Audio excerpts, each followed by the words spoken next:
Buenas tardes. Me corresponde hablar sobre lo mejor que ha habido sobre depresión en un congreso tan diverso y plural como es el Congreso de Neuropsicofarmacología. Lógicamente ha habido muchas aportaciones en depresión.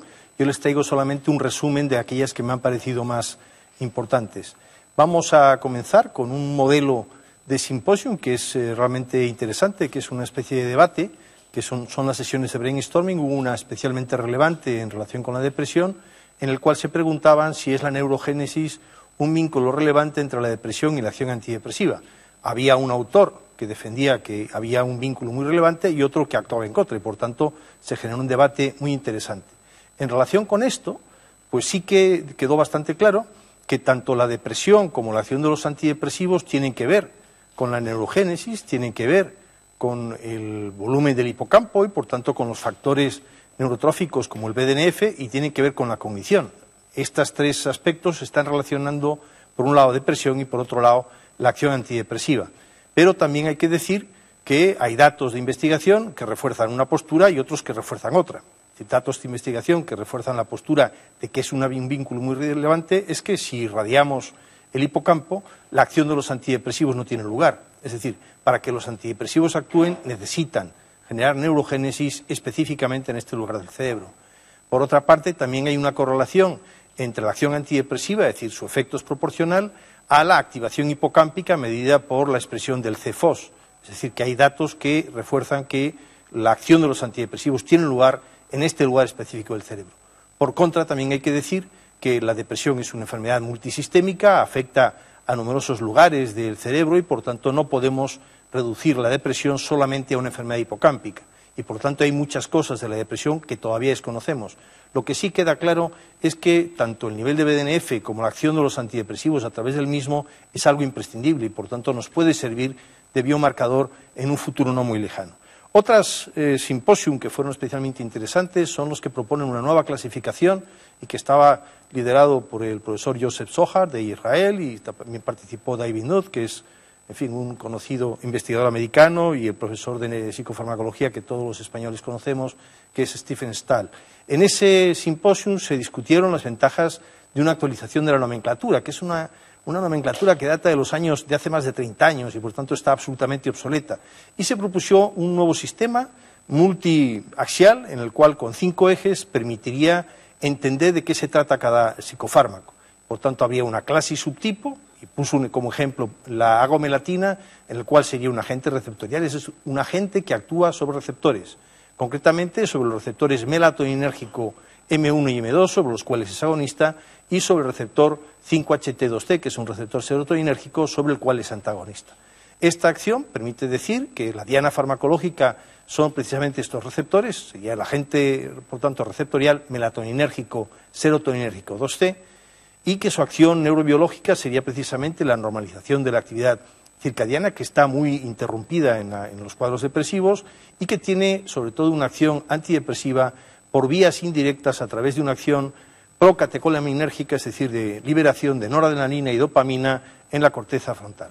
Finalmente, respecto a las observaciones clínicas, pues decir que es eficaz en depresión y ansiedad y que la indicación fundamental en el momento actual es depresión, aunque se están buscando nuevas indicaciones para este fármaco. Como ven, es una clasificación que permite entender en profundidad la naturaleza de una molécula, y les he puesto este ejemplo que también puso en concreto el profesor Stahl y el profesor David Nutt, para entender un nuevo fármaco como es la agomelatina, que es algo más que un antidepresivo. Esta clasificación permite entender su mecanismo de acción.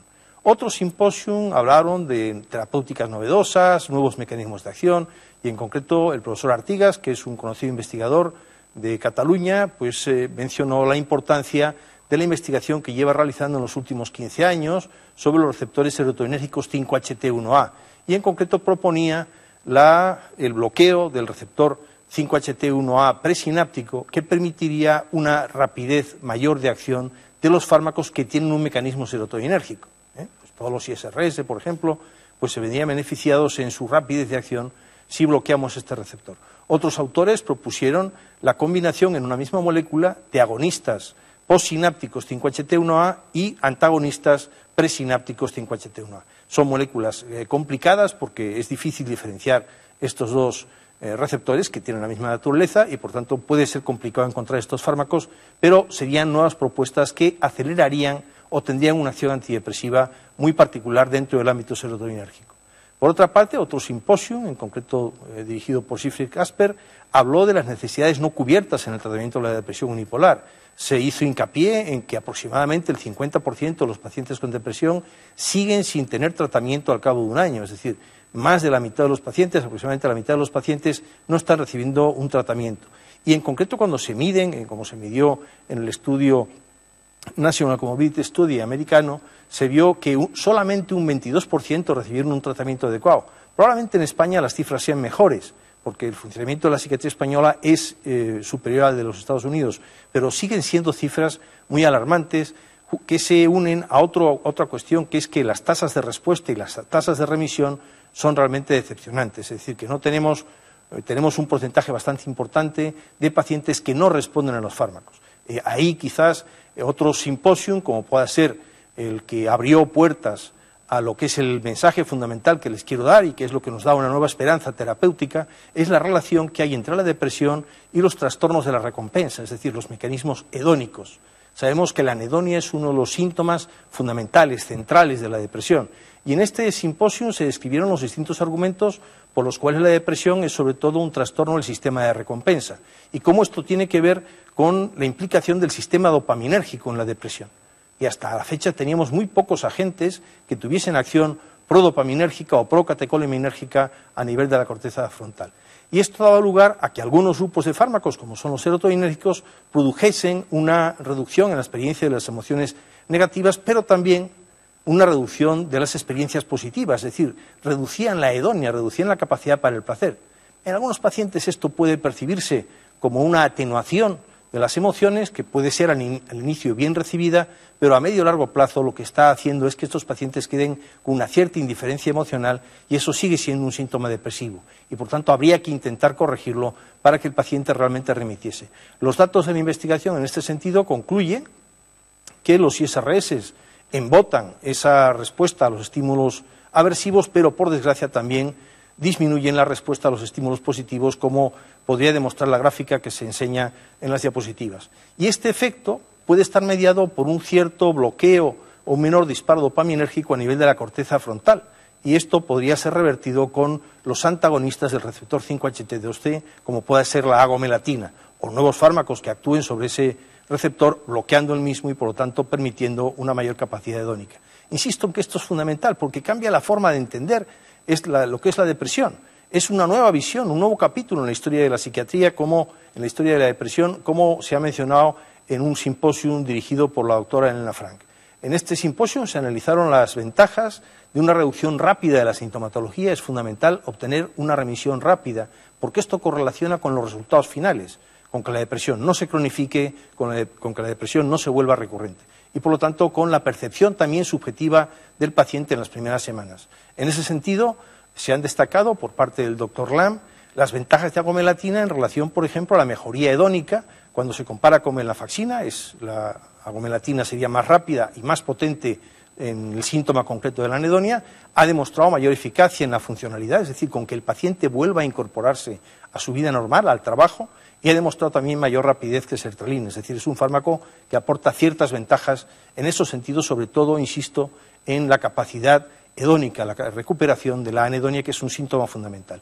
Y sobre eso versó la otra ponencia, el Dr. Kennedy, en que de alguna manera intenta analizar la depresión no solamente desde los síntomas clásicos de la tristeza, del humor o sobre la ansiedad, sino también sobre otros grupos sintomáticos como son la anedonia, el aplanamiento emocional, los síntomas relativos a la cognición, que son muy importantes en la depresión, las dificultades de atención, de memoria, y los síntomas neurovegetativos como son la resincronización de los ciclos circadianos y la mejoría de la función sexual, que también está aplanada en la depresión y que, por desgracia, algunos antidepresivos todavía aplanan más.